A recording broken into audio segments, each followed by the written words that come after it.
So today, as you have seen from the thumbnail, we are beginning our manual swap from the CVT to a manual box. So I'll be starting to pull things off around this area, and then by the end of today's video, you should be able to see this coming out of the engine as well. Stay tuned if that's what you're doing and want to see how it's done.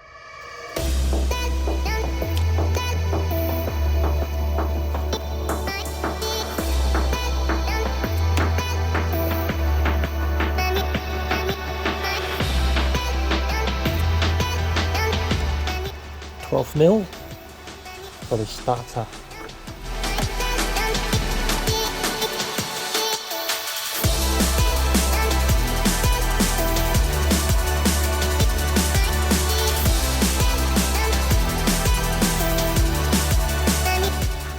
Second one.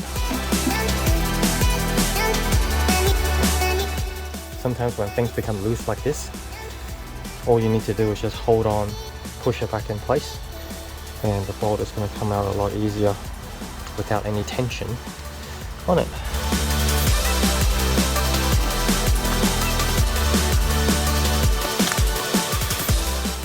Here comes the starter motor.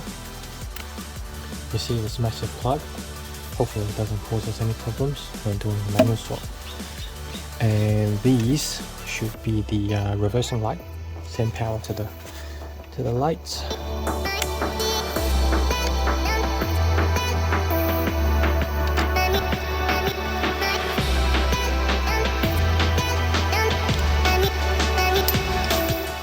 So now it's just a matter of taking everything off that is attached to the gearbox.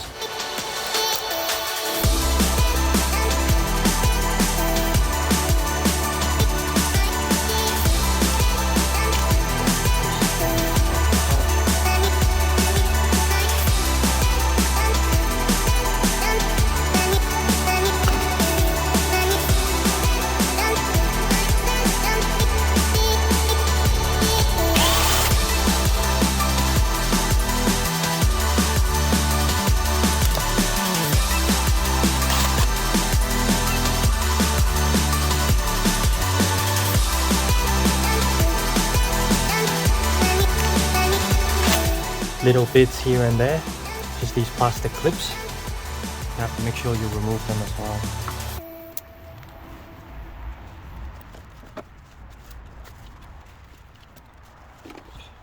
Alright, so the next thing we're doing here is removing the drive shaft. I've taken the cotter pin out and I've left the nut still in there. Going to whack it with a hammer right there. So in case you don't know, the reason we leave the nut on there is so in case you miss, you don't damage the thread.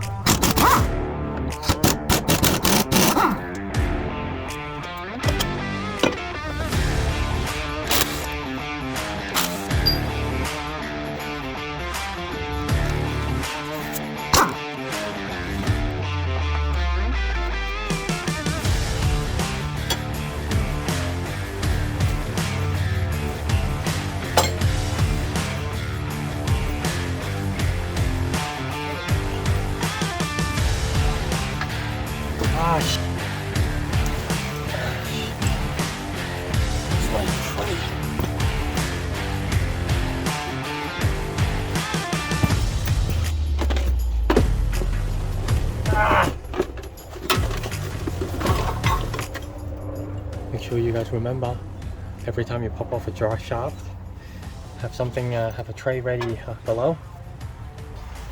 Okay, while that drains, we'll go to the other side and remove the other drive shaft as well. Hopefully we don't make as much as a mess this time around. If you guys remember, we've taken the drive shaft off the hub before, and we don't actually need to do that this time. So I'm just gonna pop it loose from the gearbox side, and then we should be good to start taking the gearbox out. I'm now taking off the two 17mm on the T bracket.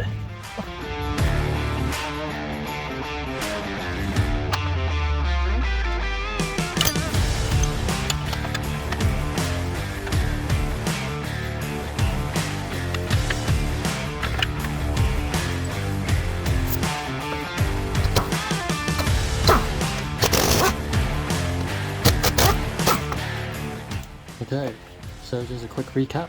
So far we've taken all 3 bolts from the T-bracket, 2 from the bottom, and then 2 from the gearbox.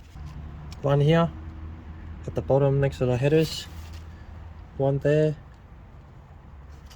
between the inspection plate, one up here, one up there, and then the 3 in the T-bracket as well. So that's all of them. Okay, so right now only thing holding the gearbox to the engine is 1, then under here 2, 3 bolts. That's just under there as well, so 3 bolts. And obviously the gearbox shaft and this mount. And under the car I've got the jack ready to attach the gearbox, and on the other side I've also got the jack stand there with a piece of wood ready to catch the bottom of the engine as well.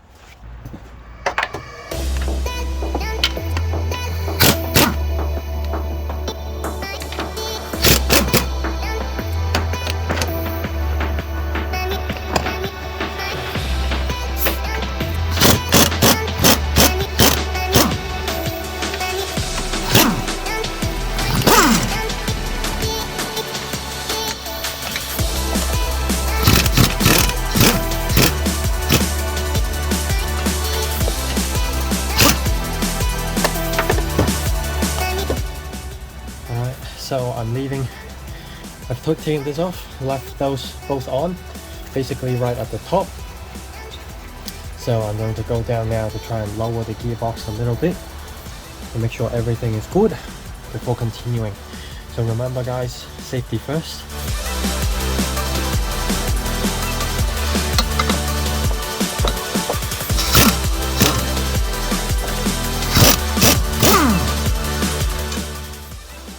Not liking the way the engine is currently sitting on the stand, so on the jack stand, so I'm just going to pump it back up, make sure I'm happy with it before lowering it and then taking those final bolts out. Alright, next thing I'm going to do is remove this.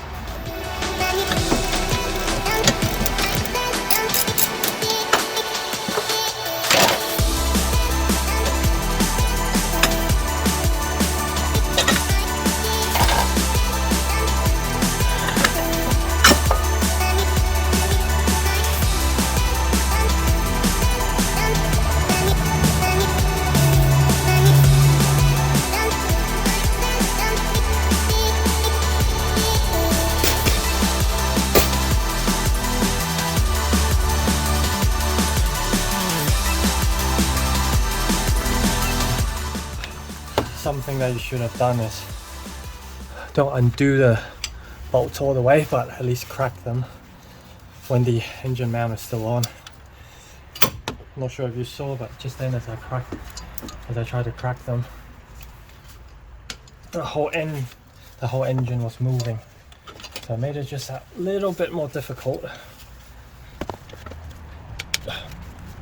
So as you can tell, it's nighttime now and I'm a dum-dum. Completely forgot, need to take this inspection plate off, and inside we'll find a torque converter with 4 bolts that are connected to the flex plate. To do that, I'm going to have to undo this plate to take it off.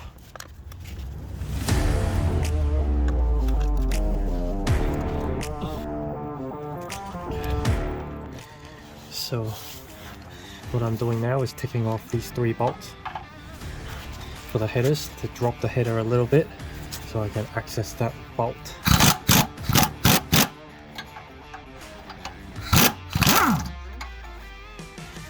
Look at that. In what other country can you just undo one of these on a what? This is 97 model EK in 2023.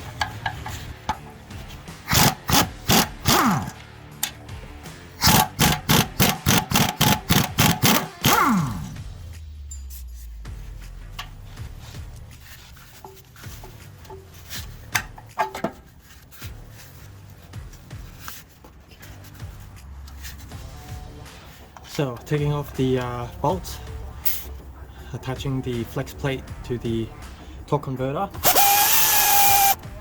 and I found as you need to rotate them, instead of using a flat head, I'm actually using the the bolts that are secured in as a leverage to turn the flex plate. I find this is actually easier and quicker. So stick it in like this, then pull. Make sure you get it so the next one you can access it before you undo this one. Otherwise you'll be trying to do it with a flat head, one tooth at a time, and it's absolutely going to take forever.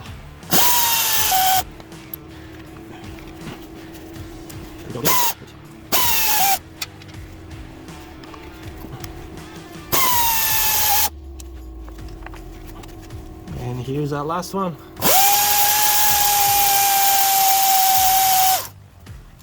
Alright, now our gearbox should be ready to come apart. Whew.